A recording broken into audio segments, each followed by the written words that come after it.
और मेरे ससुराल में शादी की पहली रात थी और मेरा पति मेरे लिए बादाम वाला दूध लेकर गिलास में आया और मुझे अपने हाथों से पिलाया। मुझे उनकी ये अदा देखकर उनसे बेपनाह मोहब्बत हो गई। ऐसा लगा दुनिया में इनसे अच्छा इंसान और कोई नहीं हो सकता। गिलास का दूध पीकर मुझे बड़ी तसल्ली से नींद आ गई। लेकिन सुबह सुबह जब मेरी आंख खुली तो मैंने देखा कि मेरे पैरों पर दुपट्टा बंधा हुआ है। मुझे डर लगने लगा और परेशानी हुई कि ये सब क्या है। मेरी अजीब हरकत मेरे साथ पहले कभी नहीं हुई। अभी उन्हीं सोच में बैठी थी कि रोहन कमरे में आया और मेरे पैरों से बंधे दुपट्टे को बड़े परेशानी से देखने लगा और बोला कि ये क्यों बांधा है, पाँव में दर्द है क्या। मैं खुद हैरान होकर उसकी तरफ देखने लगी और बोली कि नहीं, पता नहीं ये कैसे बंध गया। उसने कहा शायद तुमने नींद में बांधा हो। उसकी बात पर मैं चुप हो गई क्योंकि अक्सर इंसान नींद में ऐसी उल्टी सीधी हरकतें कर लेता है। वह मेरे पाँव से दुपट्टा खोलता हुआ वहाँ से चला गया। तभी मैंने देखा कि उसका बेटा चिंटू दरवाजे से बाहर खड़ा मुझे देख रहा है। लेकिन जैसे ही मेरी नज़र उस पर पड़ी वह वहाँ से भाग गया। उसकी नज़रें मुझे बहुत अजीब से घूर रहे थे। उसके जाते ही मुझे अपने बीते हुए वक्त याद आ गया जब उस आदमी ने मुझे मेरी सारी कमियों के साथ अपनाया था।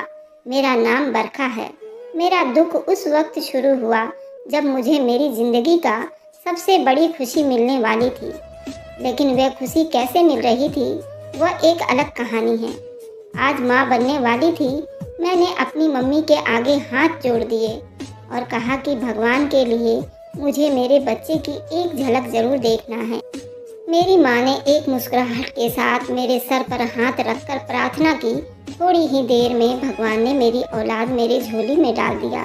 मुझे इतनी तकलीफ हो चुकी थी कि मैं बेहोश हो गई थी। लेकिन आखिरी आवाज़ मेरे कान में पड़ी तो वह एक बच्चे की रोने की थी। हाँ, मेरे अपने बच्चे की रोने की आवाज़ थी। लेकिन उस वक्त मुझ में इतनी हिम्मत नहीं थी कि मैं अपने बच्चे को देखती। न जाने कितने घंटे सोने के बाद जब मेरी आँख खुली तो मैंने अपनी माँ को सिरहाने बैठे पाया। मेरी आंखें पूरे कमरे में उस नन्हे बच्चे को तलाश करने में लगी थी जिसको मैंने अपने कोख से जन्म दिया था। लेकिन जब मुझे उसकी झलक दिखाई नहीं दी तो मैंने अपनी मम्मी से पूछा कि मेरा बच्चा कहाँ है। पहली बार पूछने पर तो वह चुप रह गई, मगर जब मैंने दूसरी बार थोड़ी ऊंची आवाज़ में पूछा तो वह बहुत गुमसुम चेहरे के साथ बोली कि तेरा बच्चा मरा हुआ पैदा हुआ था। उनकी बात सुनते ही मेरे पूरे जिस्म पर जैसे कोई क़यामत बरस पड़ी। मैं एकदम चिल्ला पड़ी और बोली कि आप झूठ बोल रही हैं, ऐसा नहीं हो सकता। मैं जानती हूँ कि आप लोगों ने मेरे बच्चे के साथ कुछ गलत किया है। लेकिन माँ ने मुझे किसी बात का जवाब नहीं दिया। मैं रोती रही, चिल्लाती रही, लेकिन उस चीख पुकार में अचानक न जाने किसने मेरे बाजू में एक सुई चुभा दी। शायद वह कोई नशे के इंजेक्शन था। उस इंजेक्शन के लगते ही मुझे बेहोशी होने लगी और अगले थोड़े ही पलों में एक मर्तबा फिर से बेहोश हो गई। फिर जब मेरी आँख खुली तो उस वक्त काफ़ी रात हो चुकी थी। मेरे जिस्म में अब हिम्मत बिल्कुल जवाब दे चुकी थी।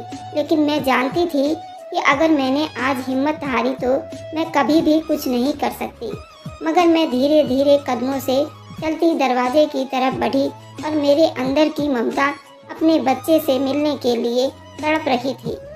अभी मैं कॉरिडोर में ही पहुंची थी कि अचानक मुझे मम्मी पापा की आवाज़ सुनाई दी। वे आपस में कोई बात कर रहे थे। मैं खिड़की से उनकी बातें सुनने लगी। मम्मी पापा के सामने बैठी रो रही थी और कह रही थी कि मैं उस पाप के लिए अपने आप को कभी माफ़ नहीं कर सकती। क्या हो जाता अगर हम उस बच्चे को रख लेते। वैसे भी मुझे बेटे की बहुत चाह थी। मेरी ये चाहत बरखा के बेटे से पूरी हो जाती। ये बात सुनते ही मेरे तो पैरों तले से ज़मीन निकल गई। मैं नहीं जानती थी कि मैंने बेटे को जन्म दिया है। पापा ने मेरी माँ को घूरा और बोला, तुम्हारा दिमाग तो ख़राब नहीं हो गया है। ये बिन ब्याही माँ का बच्चा था। हम दुनिया वालों को क्या जवाब देते। पापा की इस बात ने मुझे अंदर से तोड़ कर रख दिया था। मेरे कदम डगमगाने लगे थे। मुझे उस वक्त अपने माँ बाप दुनिया के सबसे बड़े जालिम नज़र आ रहे थे। मैं तो जैसे अपने होश हवास खो बैठी थी। मैं धीरे धीरे कदमों से वहाँ से चलती हुई बाहर निकल आई और न जाने किस तरफ रोड पर चलने लगी। मेरी आंखों के आगे सिर्फ माँ बाप का धोखेबाजी वाली चेहरा नजर आ रहा था। कोई अपनी औलाद को इतना बड़ा दुख कैसे दे सकता है। मेरे कानों में अपने बच्चे की गूंज सुनाई दे रही थी, जो मैंने बस एक ही बार सुनी थी।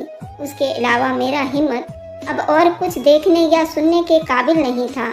उन्हीं सोचों में धुनों में गुम चलती जा रही थी।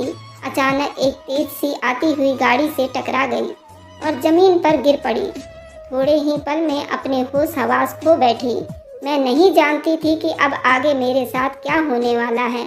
न जाने कितने घंटे या कितने दिनों बाद जब मेरी आँख खुली, मैंने खुद को एक नरम नरम बिस्तर पर पाया। मैंने फिर थोड़ी सी आँख खोली तो मैंने अपने इर्द गिर्द देखा। वह एक आलीशान बेड था, जिसके अंदर में एक बहुत खूबसूरत से बेड पर लेटी हुई थी। मैं एकदम चौंक कर उठ बैठी। न जाने मैं कहाँ आ गई थी और मुझे यहाँ कौन लाया।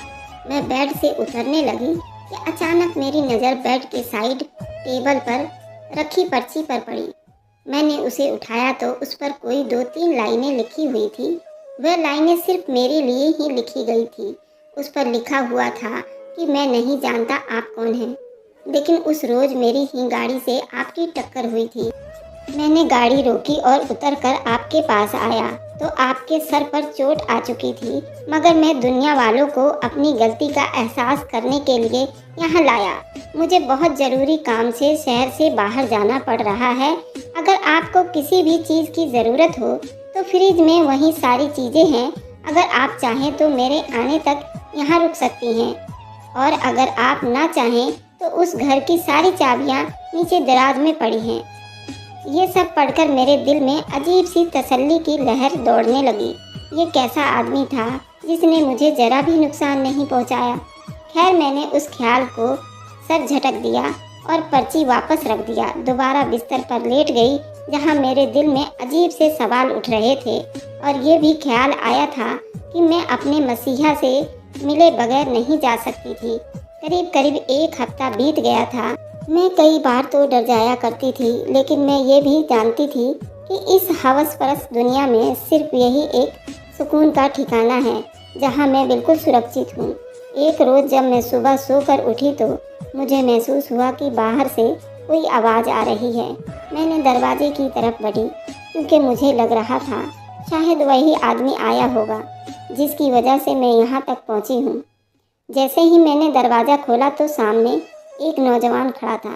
वह थोड़ी ज़्यादा उम्र का था शायद, लेकिन उसने अपने आप को ऐसा रखा हुआ था जैसे कोई नौजवान है। उसने जल्दी से मेरी तरफ पलट कर देखा और बोला, आपकी तबीयत कैसी है? आपकी? मैं थोड़ी आराम के साथ बोली कि मैं ठीक हूँ। तब वह मेरे पास आया, बोला कि मुझे लगा आप शायद यहाँ से चली जाएंगी। ना जाने क्यों उसकी ये बात सुनते ही मेरे होठों से बेधड़क ये बात निकल गई कि मेरे पास कोई छत नहीं है जहाँ मैं जा सकती हूँ। लेकिन ये कहकर मुझे बहुत शर्म सी महसूस होने लगी। वह मुस्कुराया और बोला, मेरा नाम रोहन है और आपको फिक्र करने की कोई ज़रूरत नहीं है। आप इस घर में रह सकती हैं। मैं तो वैसे भी ज़्यादा वक्त बाहर ही रहता हूँ। उसकी ये बात सुनकर मुझे बहुत तसल्ली हो गई, क्योंकि मुझे वह कोई धोखेबाज आदमी नहीं लग रहा था। मुझे तसल्ली हो गई और वहाँ रहने लगी। रोहन अगले रोज़ वहाँ से चला गया, लेकिन घर पर एक नौकरानी छोड़ गया जो मेरा बहुत ख्याल रखा करती थी। अब वह हफ्ते में 1 बार आता और 1 दिन रहकर चला जाता। करीब करीब 2 महीने बीत चुके थे जब अचानक एक रोज़ मेरे कमरे में आया। उसे यूं अपने कमरे में देखकर मैं चौंक सी गई थी। उसने कहा कि आप घबराओ नहीं, मैं बस एक ज़रूरी बात करने आया हूँ। तब मैंने उसके चेहरे की तरफ बड़ी परेशान होकर देखा। उसको मेरे से क्या ज़रूरी बात करनी है। तब वह मुझसे बोला कि मैं जब तुम्हें उस रात देखा था, मैं तब से तुम्हें पसंद करता हूँ और तुमसे शादी करना चाहता हूँ। लेकिन उससे पहले मैं तुम्हें अपनी ज़िंदगी के बारे में कुछ बताना चाहता हूँ। मैं पहले से शादीशुदा हूँ, मेरा एक बेटा भी है। मेरी पत्नी मुझे छोड़कर काफ़ी पहले भाग गई थी। उसकी सच्चाई काफ़ी परेशान कर देने वाली थी, लेकिन मेरी हकीकत तो शायद और भी बुरी थी। उसने मुझसे पूछा, अब अगर मैं तुमसे शादी करना चाहता हूँ तो उससे पहले तुम अपने बारे में भी मुझे सब कुछ बताओ। मैंने अपनी भीगी हुई आंखों से उसकी तरफ देखा और बोली कि मेरा नाम बरखा है और मैं एक मिडिल क्लास की फैमिली से हूँ। लेकिन मेरी बदकिस्मती ये थी कि मैं एक लड़के से मोहब्बत कर बैठी थी और उस मोहब्बत में मुलाकातों का सिलसिला ऐसा बढ़ा कि मैं प्रेग्नेंट हो गई। लेकिन उस लड़के ने मुझसे शादी करने से मना कर दिया और मुझे बीच मझधार में लाकर छोड़ दिया। जब मेरे माँ बाप को इस बात का पता चला तो उन्होंने मुझे बहुत कोसा, मारा, पीटा, फिर बड़ी चुप्पी से मेरे उस बच्चे को लापता कर दिया। अब मैं ना तो पीछे जा सकती हूँ और ना ही मेरे पास कोई और ठिकाना है। लेकिन मुझे सिर्फ एक बात का दुख है कि मैंने एक बेटे को जन्म दिया है और मैं अपने बेटे का मुंह तक नहीं देख सकी। मुझे ये बात कहते ही उसके आंखों में चमक उभर आई। वह बोला कि क्या तुमने एक बेटे को जन्म दिया है? मैंने कहा, हाँ, मैंने एक बेटे को जन्म दिया है, लेकिन मैं इतनी बदनसीब हूँ कि अपने बेटे की शक्ल तक नहीं देखी। उसने कहा कि तुम फिक्र मत करो, फिर से हम शादी करेंगे और एक नई ज़िंदगी की शुरुआत करेंगे। भगवान तुम्हें फिर से बेटा देगा। उसकी बातें सुनकर मुझे बहुत तसल्ली हुई। मुझे उस बात की बहुत खुशी थी कि उसने मुझे मेरी हकीकत के साथ कबूल किया था। अगले ही दिन उसने मुझसे मंदिर में शादी कर ली थी। अब मैं और वह दोनों पति पत्नी हो गए थे। मुझे उस पवित्र रिश्ते से कोई समस्या नहीं थी। मैं उसकी पत्नी बन चुकी थी और बेहद खुश थी। शादी की पहली रात ही अपने हाथों से मेरे लिए बादाम वाला दूध बनाकर लाया। उसकी ये मोहब्बत मेरे लिए बहुत मायने रखती थी। खैर, अगले दिन वह मुझे यहीं छोड़कर किसी काम से चला गया। मेरे पास एक नौकरानी छोड़ गया था। मेरा बहुत ख्याल रखती थी, लेकिन एक पत्नी को नौकरानी से ज़्यादा अपने पति की ज़रूरत होती है। खैर, वह हर हफ्ते आता और मेरे साथ ऐसा प्यार भरा वक्त बिताता कि मैं सब गिले शिकवे भूल जाती। उस सब में एक चीज़ जो मुझे बहुत सता रही थी वह ये थी कि नौकरानी मुझे हर रात दूध के गिलास में बादाम डालकर पिलाया करती थी। एक दिन जब रोहन दूध का गिलास लाया तो मैंने उससे पूछा कि ये दूध रोज़ पीना ज़रूरी है। तब उसने मेरी तरफ गिलास बढ़ाते हुए मोहब्बत से देखा और बोला, हाँ, तुम्हारे लिए बहुत ज़रूरी है ताकि तुम सेहतमंद रहो और हमारा बच्चा भी सेहतमंद हो। उसकी इस बात ने मुझे बहुत खुशी दी थी। कुछ वक्त ऐसा ही बीतता जा रहा था। भगवान की ऐसी कृपा हुई कि मैं कुछ ही दिनों में प्रेग्नेंट हो गई। अब तो रोहन मेरा कुछ ज़्यादा ही ख्याल रखने लगा था और हमेशा मुझसे बेटे की ख्वाहिश रखता था। एक रोज़ मैं उसके पास बैठी थी। मैंने रोहन को कहा कि मैं तुम्हारे घर वालों से मिलना चाहती हूँ। तब रोहन ने कहा कि तुम नहीं मिल सकती हो। फिर मैंने उससे जिद किया तो बोला, तुमको एक वादा करना पड़ेगा, तब मैं अपने घर वालों से तुम्हें मिलवाऊंगा। मैंने रोहन से बोला, ठीक है, मैं वादा करती हूँ, आप बताएं। रोहन कहने लगा, तुम्हें मैं अपने दोस्त की बीवी बनाकर घर ले जाऊंगा। जब धीरे धीरे तुम्हें सब पसंद करने लगेंगे तो मैं खुद ये बात सबको बता दूंगा। इस बात पर मेरे चेहरे पर मुस्कुराहट आ गई और मैं चुप हो गई। मेरे लिए यही काफ़ी था कि वह मुझे अपने घर ले जा रहा था, अपनी असल छत तले। उसी रोज़ हमने तैयारी शुरू कर दी और अगले दिन उसके घर पहुंच गई। एक लंबा सफ़र तय करने के बाद आखिरकार हम एक आलीशान हवेली के सामने जाकर खड़े हुए। हवेली का दरवाज़ा 2 बॉडीगार्ड ने खोला। हवेली की शान शौकत पर से नज़रें हटाना मेरे लिए मुश्किल था। गाड़ी अंदर हुई तो मैं उस हवेली को देखकर हैरान हो गई। वह घर नहीं बल्कि कोई महल था। हाँ, सपनों का महल, वह महल जो हर लड़की अपने ख्वाब में देखा करती हैं। मैं इसी हैरानी से गाड़ी से उतरी। रोहन भी मेरे साथ ही था। हम दोनों एक साथ ही हवेली के अंदर एंट्री की। हवेली बहुत आलीशान था। हवेली वाकई किसी बादशाह का घर मालूम हो रहा था। रोहन ने अंदर आकर मुझे अपनी माँ और अपने बेटे से मिलवाया। उसकी माँ ने मुझे बस आशीर्वाद दिया और हमारा हाल चाल पूछा और अंदर चली गई। रोहन का बेटा दूर से ही मुझे देखता रहा। दूसरी तरफ मुंह करके वह भी चला गया, जैसे वह मुझसे नाराज़ हो। मुझे उसका ये रवैया बहुत अजीब से लगते थे और रोहन का बेटा तो मुझे ज़्यादा परेशान कर रहा था। क्योंकि उसकी उम्र मुझसे भी 2 साल बड़ी थी और रोहन 40 साल का था। फिर उसका इतना बड़ा बेटा कैसे हो सकता है? खैर, मैंने इन सब सोचों को झटक दिया। रोहन मुझे वहाँ से कमरे में ले आया और खुद सबके रवैये पर बेहद शर्मिंदा था। लेकिन उस सब को बर्दाश्त करने के अलावा हमारे पास कोई और चारा नहीं था। वह मुझे जिस कमरे में लाया था वो बेहद खूबसूरत था और बहुत ही आलीशान सजाया गया था। रोहन ने उस घर में मेरी पहचान उसने अपनी दोस्त की बीवी बताई थी, इसलिए हम दोनों सबके सामने एक साथ नहीं रह सकते थे। रोहन ने मुझे उस दिन एक ऐसी बात कही जो मेरे दिमाग में अजीब से शक पैदा करने लगी। उसने कहा कि तुम अपने कमरे से बिना वजह बाहर नहीं निकलना और उस हवेली के बाहर तो कदम भी मत रखना। यहाँ पर पागल भेड़ें रहती हैं जो तुम्हें नुकसान पहुँचा सकते हैं। ये सुनकर मुझे बहुत डर महसूस हुआ, लेकिन मैं चुप हो गई। पहली रात वह कमरे में नहीं था, लेकिन अचानक मुझे वहाँ से सिसकियों की आवाज़ें आने लगी। मुझे लगा जैसे कोई औरत की आवाज़ है और कोई रो रहा है। मैं एकदम डरकर उठकर बैठ गई और मैंने फ़ौरन रोहन को फ़ोन किया। रोहन उसी वक्त मेरे कमरे में आ गया। मैं ज़्यादा घबराई हुई थी, बेड पर बैठी थी। रोहन के आते ही मैंने उसके सीने से लग गई और बोली कि आपको भी रोने की आवाज़ें आ रही है क्या? ऐसी आवाज़ें तो उसने कहा कि नहीं, मुझे तो कोई आवाज़ नहीं आ रही, शायद तुम्हारा वहम है। मैं बार बार उसे कहती रही कि नहीं, मेरा वहम नहीं है, लेकिन वह मुझे बार बार झुठला रहा था। फिर मुझे दूध का गिलास देकर सुला दिया। अब जब मैं उठती तो मुझे बार बार वही आवाज़ें आती। आखिरकार उस घर में ऐसा क्या है जो मुझे कल से बेचैन कर रहा है? फिर दिन की शुरुआत हो चुका था। रोहन का बेटा चिंटू मुझसे बहुत उखड़ा उखड़ा सा रहता। मैंने 1-2 बार उससे बात करने की कोशिश भी की थी, लेकिन उसने मुझे नज़रअंदाज कर दिया। शायद वह किसी से ज़्यादा बात नहीं करता था। खैर, मैं उस दुपट्टा वाली बात को भूल चुकी थी, लेकिन रात को फिर से जब वह दूध पीकर सोई तो सुबह मेरे पाँव इसी तरह बंधे हुए थे। मेरे तो दिल में अजीब से ख्याल उठने लगी थी। अब मुझे सिसकियों की आवाज़ें तो नहीं आती थी, लेकिन ये जो नया काम शुरू हो गया था उससे मुझे डर लगने लगा था। रोहन जैसे ही कमरे में आया, मैंने उससे सारी समस्याएं बताई तो उसके चेहरे पर थोड़ा सा डर महसूस हो रहा था। उसने कहा कि मेरा शक सही निकला।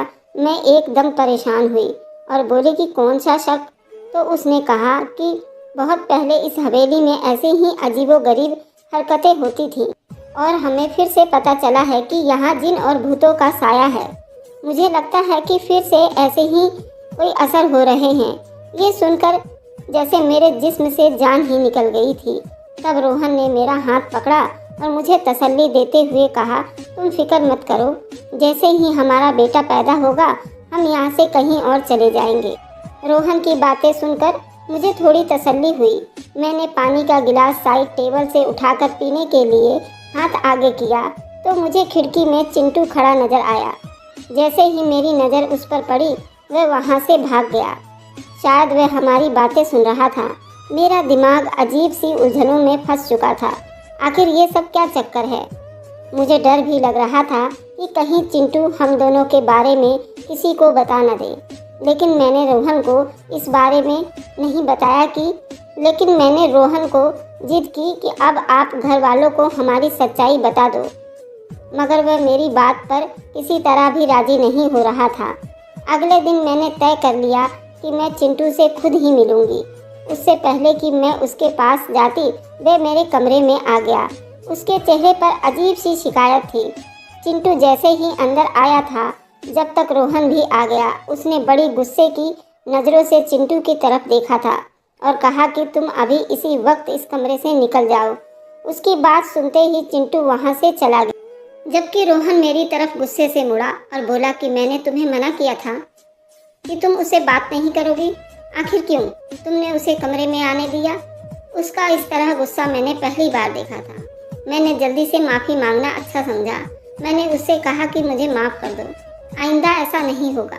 मेरी बात पर मैं चुप तो हो गया, लेकिन उसके बाद वह मुझ पर कड़ी निगरानी रखने लगा। दूसरी तरफ मेरे अंदर चिंटू से बात करने की लगन और बढ़ गई थी। एक दिन जब रोहन घर पर नहीं था तो मैंने खुद ही चिंटू से मिलने उसके कमरे में चली गई। पहले तो मुझे देखकर हैरान हुआ, लेकिन मैंने जल्दी से उसे कहा कि हैरान मत हो, मैं तुमसे कुछ ज़रूरी बात करने आई हूँ। वह मेरी तरफ सवालिया नज़रों से देखने लगा और फिर बोला, क्यों, क्या पूछना चाहती हो आप? मैंने कहा, वह सब जो तुम जानते हो। थोड़ी देर तो चिंटू बिल्कुल चुप रहा और फिर बोला कि मैं जानता हूँ आपके और रोहन चाचा के बीच क्या रिश्ता है। उसके मुंह से रोहन चाचा का शब्द सुनकर मुझे बहुत परेशानी हुई। मैंने उससे कहा कि रोहन चाचा? वह बोला, जी रोहन मेरे चाचा, मैं उनका भाई का बेटा हूँ, बल्कि उनके भाई का बेटा हूँ जिसे उन्होंने बहुत साल पहले जायदाद की हवस में मार डाला था। ये सुनकर मेरे तो जैसे होश उड़ गए थे। मैं उसकी तरफ घूरते हुए बोली कि ये तुम क्या बकवास कर रहे हो?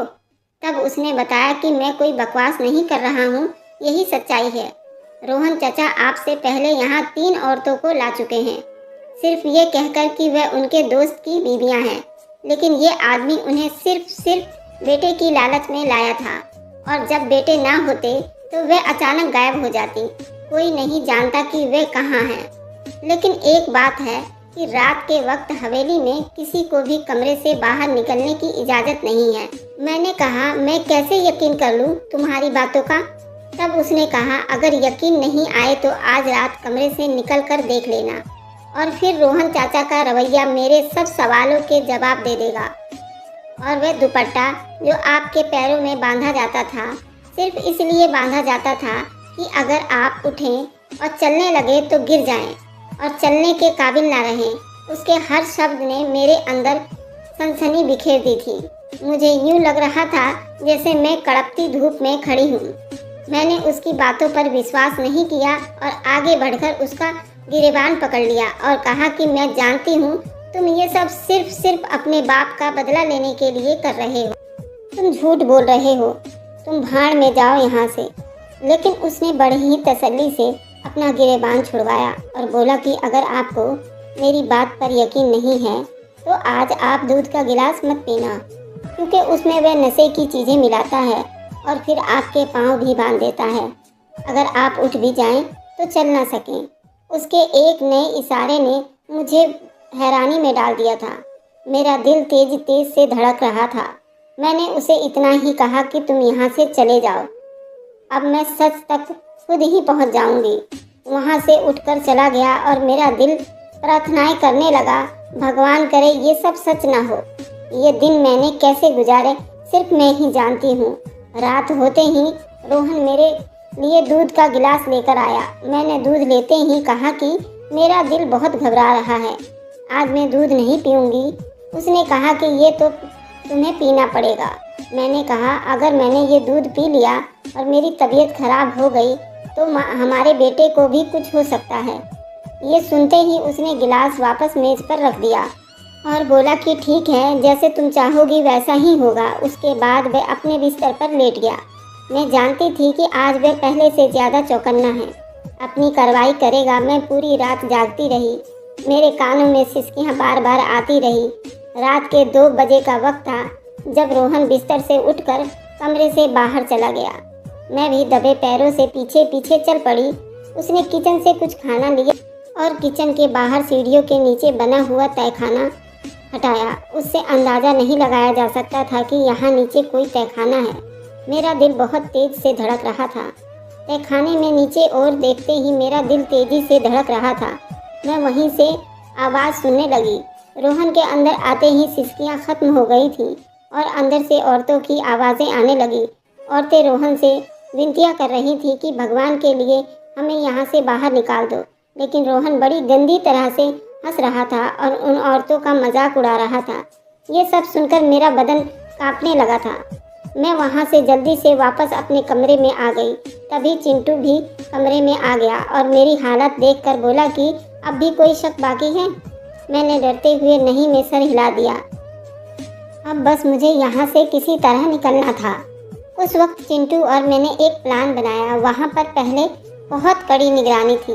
मैं रोहन की इजाज़त के बगैर बाहर नहीं जा सकती थी। अगले रोज़ मैंने और रोहन से कहा कि मेरी तबीयत बहुत ख़राब लग रही है, मुझे डॉक्टर के पास ले चलो। तो वह मेरी बात पर राज़ी न हुआ। लेकिन फिर जब मैंने कहा अगर तुम मुझे डॉक्टर के पास नहीं ले जाओगे तो हमारे बेटे को कुछ हो जाएगा, ये सुनते ही वह राज़ी हो गया और मुझे डॉक्टर के पास ले गया। लेकिन मेरे दिल में तो कुछ और ही चल रहा था।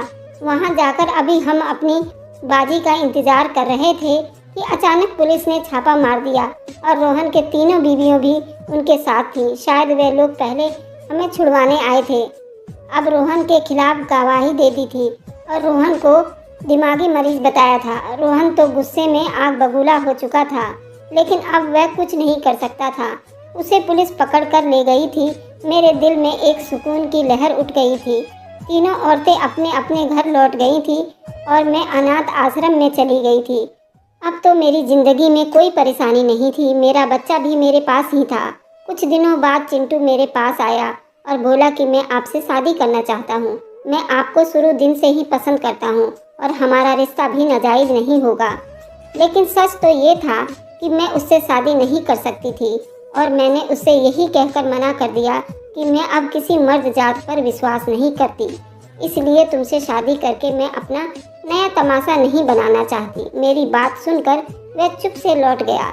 लेकिन मैं आप सबसे पूछना चाहती हूँ कि क्या मुझे चिंटू की प्रपोजल कबूल कर लेनी चाहिए या नहीं। तो कैसी लगी मेरी स्टोरी मुझे कमेंट में ज़रूर बताइएगा। Thanks for watching, like and subscribe, bye bye.